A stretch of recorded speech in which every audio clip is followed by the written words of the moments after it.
This is why mature businesses often carry debt even when they appear profitable. In the previous episode, we talked about debt from a personal perspective, where debt often carries emotion, stress and pressure. Today, we change perspective, because businesses experience debt very differently. For a business, debt is not personal, it's not emotional, it's not tied to identity or self-worth. Debt in business is a tool. Used correctly, it accelerates growth. Used incorrectly, it destroys companies. In this episode, we're looking at how businesses think about debt, why they use it, how they structure it, and why business debt cannot be compared to personal debt. From a business perspective, debt is external capital. It allows a company to access resources it does not yet own, things like equipment, inventory, property, or time. Unlike personal debt, business debt is not about survival or lifestyle. It's about scaling activity. Businesses use debt to expand operations, increase production, enter new markets, or even for a smooth cash flow. But the key difference is responsibility. Personal debt is repaid from personal income. Business debt is repaid from business activity. If the business performs well, the debt supports growth. If the business fails, the structure determines who carries the loss. And that structural separation is fundamental. One of the biggest misconceptions about business is the idea that companies should avoid debt and operate only on cash. In reality, debt and cash play different roles. Cash represents stability. Debt represents speed. Imagine a company that wants to expand production. It's an option to wait 5 years to save the cash, or they can borrow it and expand now. In fast-moving markets, waiting can be more expensive than borrowing, and that's why many profitable companies still use debt.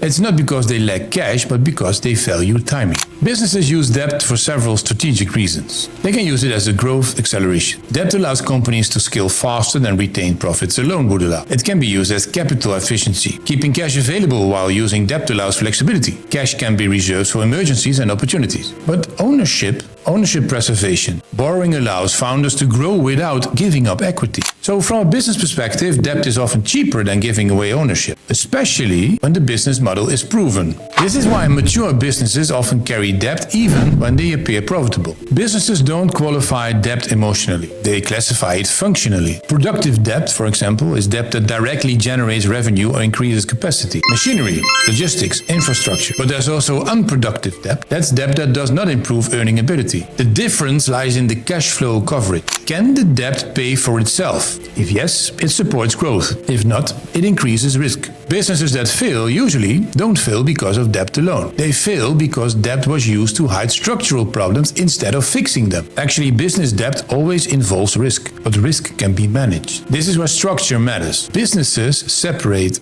operating companies, asset holding companies, financing entities. This is where structure matters. This limits exposure. Debt is often secured against assets, not individuals. That's why legal structure is critical. Without structure, business debt becomes personal debt. With structure, risk is contained. This is also the reason why lenders focus heavily on cash flow, collateral, and predictability. Businesses that actually understand this negotiate better terms and survive downturns more effectively. For entrepreneurs, the lesson isn't use debt or avoid debt. The lesson is understand debt. You should ask yourself, what is the debt accelerating? How will it be repaid? What happens if revenue slows? Entrepreneurs who respect debt treat it as a tool, not a shortcut. They model scenarios. They plan exits. They protect downside risk. So the goal is not leverage at all costs. The goal is resilience. It's a mechanism. So from a business perspective, debt is neither enemy nor savior. Used wisely, it accelerates growth. Poorly, it magnifies weakness. In the next episode, we'll shift perspective again. We will look at debt from a political angle, how governments use debt, why national debt exists, and how it shapes policy. Thanks for watching. My name is Remco Coerman, and this is the Coerman class, Finance and Business, sponsored by Epic Edges. See you in the next video.